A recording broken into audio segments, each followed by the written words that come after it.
আমার আপনার হাবিব ওই সময় সাহাবাদেরকে বলেছিলেন, ওগো বাবা সাহাবারা, আমি রাসূলুল্লাহ ওই দুজন ব্যক্তিকে জিজ্ঞাসা করেছিলাম এখানে কি হচ্ছে। ওই সময় ওই দুজন ব্যক্তি বলেছিলেন, ইয়া রাসূলুল্লাহ হাবিবাল্লাহ, ইয়া রাসূলুল্লাহ হাবিবাল্লাহ, ওগো আল্লাহর হাবিব আপনি একটু আগিয়ে চলুন, আপনি একটু আগিয়ে চলুন। আমি রাসূলুল্লাহ আর একটু আগিয়ে গেলাম, ওই দুজন ব্যক্তি আমাকে ধরে নিয়ে আর একটু আগিয়ে গেল। আমি আগিয়ে গিয়ে দেখতে পেলাম একজন ব্যক্তি শুয়ে রয়েছে আর একজন ব্যক্তি দাঁড়িয়ে রয়েছে। ওই দাঁড়িয়ে থাকা ব্যক্তিটার হাতে একটা লোহার সাঁড়াশি দেখতে পেলাম।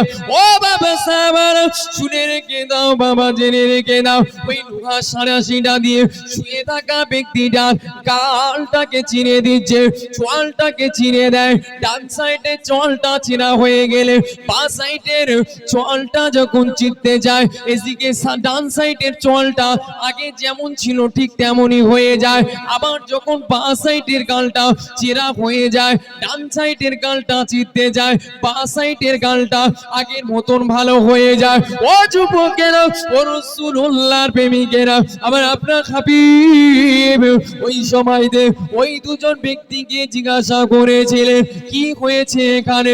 ওই জুমায় ওই দুজন ব্যক্তি বলেছিলেন, ইয়া রাসূলুল্লাহ হাবিবাল্লাহ, ইয়া রাসূলুল্লাহ হাবিবাল্লাহ, ও আল্লাহর হাবিব আপনি একটু আগিয়ে চলুন, আপনি সামনে আগিয়ে চলুন। আল্লাহর নবী আবারও ওই দুজন ব্যক্তির সাথে সামনের দিকে আগিয়ে গেলেন।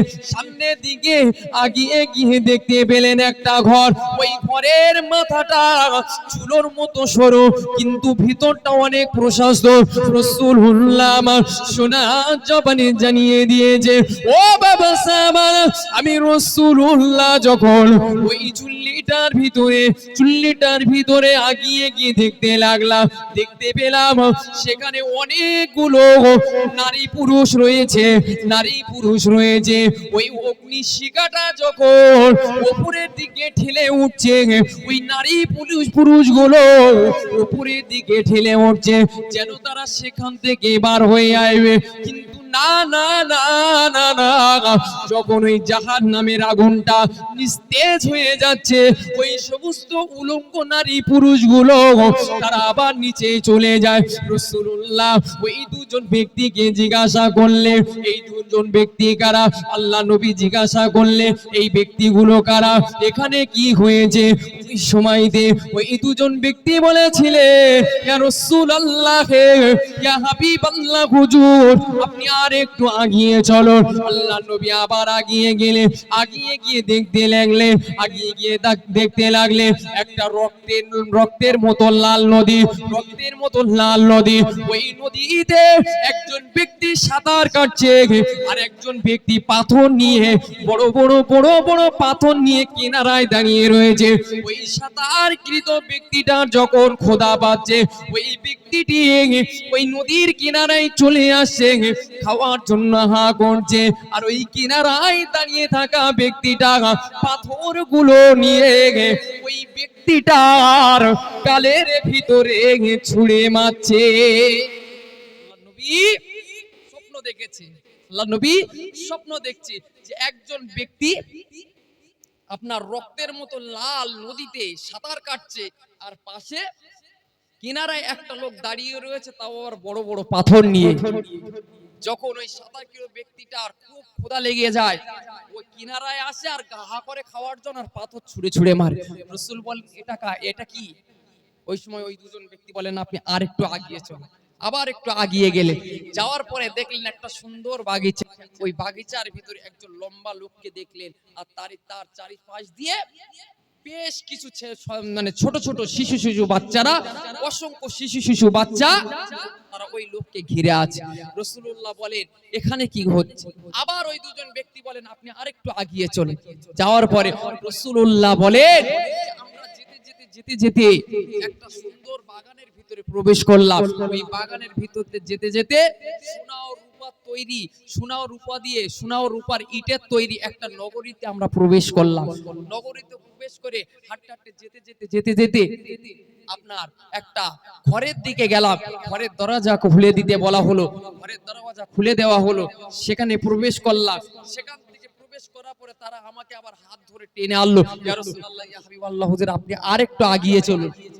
রাসূল বলেন, আমি আরেকটু এগিয়ে গিয়ে দেখলাম মুক্তার মতো সাদা, মুক্তার মতো সাদা একটা ঘর নির্মাণ করা আছে। রাসূল বললেন, আমি এই ঘরটাতে যাব।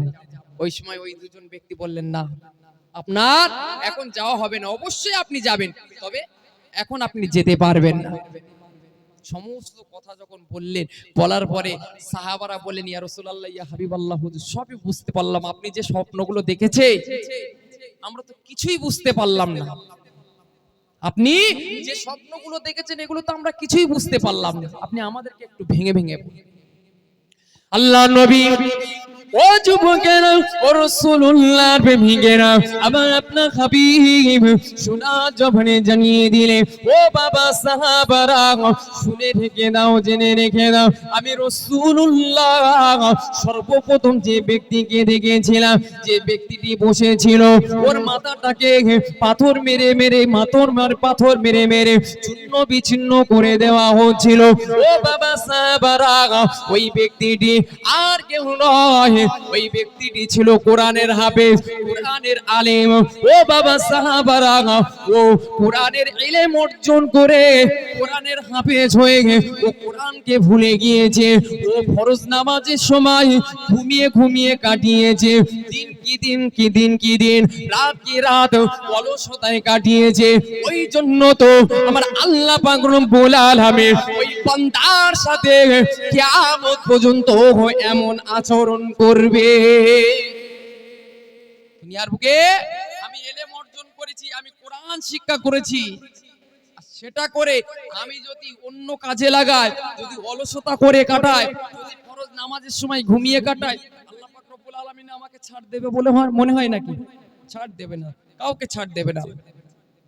ও যুবকেরা, ও রাসূলুল্লাহর প্রেমিকেরা, ওই সময় দেখে আল্লাহ নবী সাহাবাদেরকে লক্ষ্য করে বলেছিলেন, ওগো বাবা সাহাবারা, শুনে রেখে দাও বাবা, জেনে রেখে দাও, আমি রাসূলুল্লাহ দ্বিতীয় জন ব্যক্তিকে যে দেখেছিলাম, একজন ব্যক্তি শুয়ে রয়েছে, আর একজন ব্যক্তি সাঁড়াশি নিয়ে কানটাকে চিরে দিচ্ছে।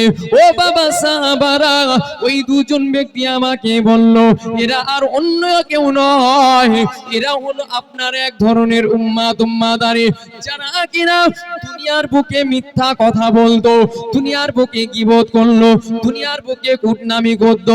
ও যুবকেরা, আল্লাহ পাক রব্বুল আলামিন মিথ্যাবাদীদেরকে মৃত্যুর পরে তার গালটাকে কিয়ামত পর্যন্ত এমনই ভাবে চিরাই করতে থাকবে। ও যুবকেরা, ও রাসূলুল্লাহর প্রেমিকেরা, রাসূল আমার 3 নম্বর জানিয়ে দিলেন, বাবা সাহাবারা শুনে রেখে দাও বাবা, জেনে রে নাও, আমি যে চুল্লিটা দেখতে পেয়েছিলাম ওর ভিতরে যে অসংখ্য নারী পুরুষরা রয়েছে জাহান্নামের আগুনের ভিতরে জ্বলছে।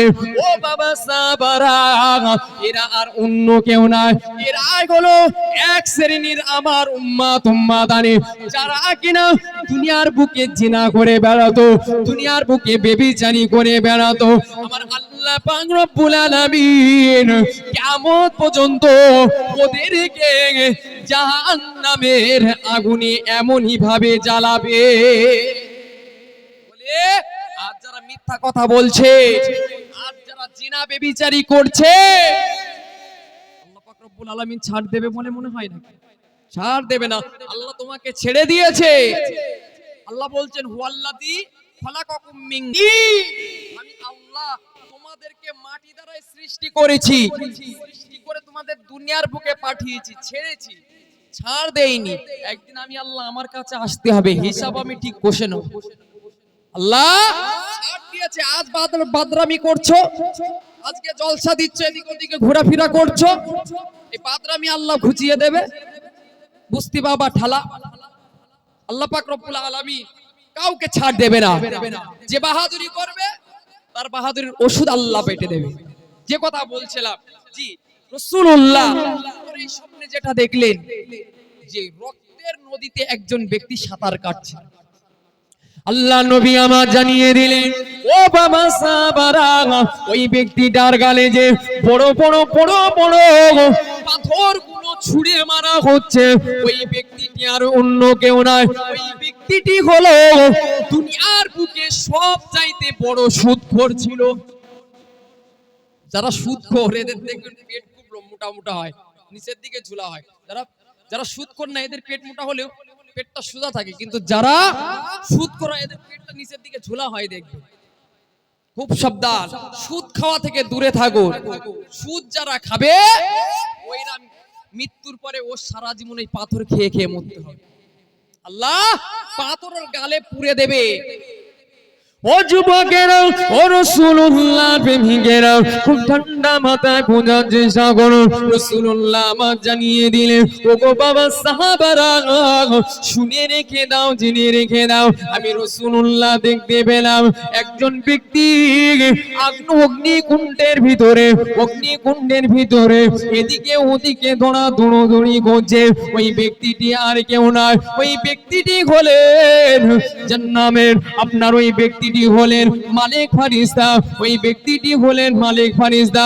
ও বাবা সাহাবারা, শুনে রেখে দাও বাবা, জেনে রেখে দাও, আমি রাসূলুল্লাহ যে বাগানের ভিতরে একজন লম্বা ব্যক্তিকে দেখতে পেয়েছিলাম, ওই ব্যক্তিটা হলো নবী ইব্রাহিম খলিলুল্লাহ।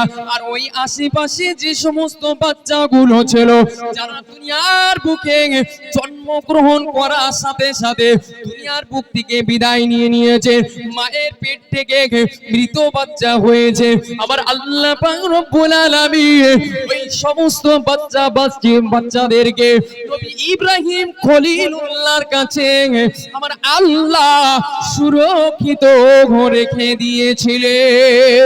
আর একটু জোরে বলুন সুবহানাল্লাহ। ও যুবকেরা, ও রাসূলুল্লাহর প্রেমিকেরা, খুব ঠান্ডা মাথায় বোঝার চেষ্টা করুন। আল্লাহ নবীকে ওই দুজন ব্যক্তি বলেছিলেন, ইয়া রাসূলুল্লাহ, ইয়া হাবিবাল্লাহ, হুজুর ইনি হলেন মিকাইল ফারিস্তা, আমি হলাম জিবরাইল আলাইহিস সালাতু ওয়াস সালাম। ইয়া রাসূলুল্লাহ, ইয়া হাবিবাল্লাহ, হুজুর আপনি যে বাগানের প্রথম বাড়িটা গেলেন, ওই বাড়িটা হলো সাধারণ মানুষের বাড়ি, সাধারণ ঈমানদার মুমিনের বাড়ি।